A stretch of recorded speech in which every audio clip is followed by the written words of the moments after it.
রাজধানীর উত্তরার দিয়াবাড়ির milestone school and college ক্যাম্পাসে বিমান বাহিনীর যুদ্ধ বিমান বিধ্বস্তের সেই বিভীষিকাময় দিনের 1 বছর আজ।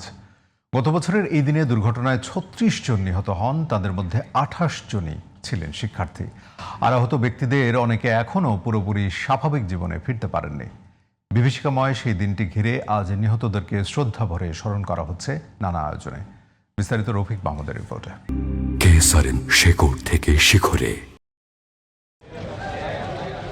গত বছরের ২১ জুলাই বেলা ১:১২ মাইলস্টোন স্কুল অ্যান্ড কলেজের হায়দার আলী ভবনের সামনে বিধ্বস্ত হয় বাংলাদেশ বিমান বাহিনীর একটি প্রশিক্ষণ যুদ্ধ বিমান। সঙ্গে সঙ্গে চারদিকে ছড়িয়ে পড়ে আগুনের লেলিহান শিখা। জীবন বাঁচাতে প্রাণপণ চেষ্টা চালায় ক্লাসরুমে আটকে পড়া শিক্ষার্থীরা। বিমান বিধ্বস্তের সেই ঘটনায় ২৮ জন শিক্ষার্থী এবং ৩ জন শিক্ষক সহ ঝরে যায় ৩৬টি তাজা প্রাণ। এছাড়াও নিহত হন বিমানের পাইলট ফ্লাইট লেফটেন্যান্ট তৌকির ইসলাম সাগর। এ ঘটনায় আহত হন অন্তত ২ শতাধিক।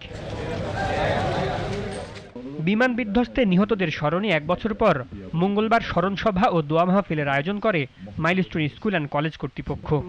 অশ্রুসিক্ত নয়নে স্নেহের শিক্ষার্থী সহকর্মীকে স্মরণ করেন তারা। যখন প্লেনটা পড়লো, একটা বিকট শব্দ হলো, আমরা প্রথমে বুঝতে পারি নাই। আমি আর আমার ওই ছাত্র মাটিতে পড়ে যাই। মাটিতে পড়ে যাওয়ার পর ওকে আমি টেনে তুলে আবার বললাম যে পিছনে দৌড়াও, আর বাকিদেরও বললাম যে পিছনে দৌড়াও। একটা প্লেন যখন যাচ্ছিল অলরেডি সে পাস হয়ে গেছে, সেকেন্ড প্লেনটা যখন আসতেছে কানের সাউন্ডটা যখন আমার আসলো, তখন আমি পেছনে তাকানো অবস্থায় যখন দেখলাম আকাশে বিষয়টা বিস্ফোরণ হয়েছে। তো বিস্ফোরণ অবস্থায় বিষয়টা তাৎক্ষণিকভাবে বিষয়টা আমি বুঝতে পারিনি আসলে ঘটনাটা হয়েছে কি। আমি একটু সামনে তাকিয়ে ভয়ে সামনে তাকিয়ে আমার পিছনে কলিগকে জিজ্ঞাসা করলাম যে স্যার দেখেন তো প্লেন কি এখানে পড়ছে কি না। তখন আমি যে ওই টেনশনে স্যারকে কোয়েশ্চেন করলাম প্লেনটা এখানে পড়ছে কি না, তখন দেখি স্যার আমার পিছনে নাই। স্যার দৌড়ে চলে গেলে বলতেছে যে উজ্জ্বল স্যার চলেন প্লেন এখানেই পড়ছে। অনেক অনেক কষ্টের ব্যাপার, এটা আমাদের কিছু বলার নাই। আমাদের বাচ্চা অন্যের বাচ্চা হলো এই জিনিসটা আমরা সবাই ফিল করতে পারি, যেহেতু আমরা এখানে ছিলাম। এই জায়গাতে আসলে আমাদের সেই জিনিসটা আবারও, আজকে তো সেই দিন। বিমান বিধ্বস্তের ঘটনায় পাইলটের উড্ডয়ন প্রশিক্ষণের ঘাটতি ও যথাযথ তত্ত্বাবধানের অভাব ছিল বলে তদন্ত কমিশনের প্রতিবেদনে উঠে এসেছে। যান্ত্রিক ত্রুটি নয়, বরং মনুষ্যসৃষ্ট ও ব্যবস্থাপনাগত ত্রুটিই ছিল এই দুর্ঘটনার মূল কারণ।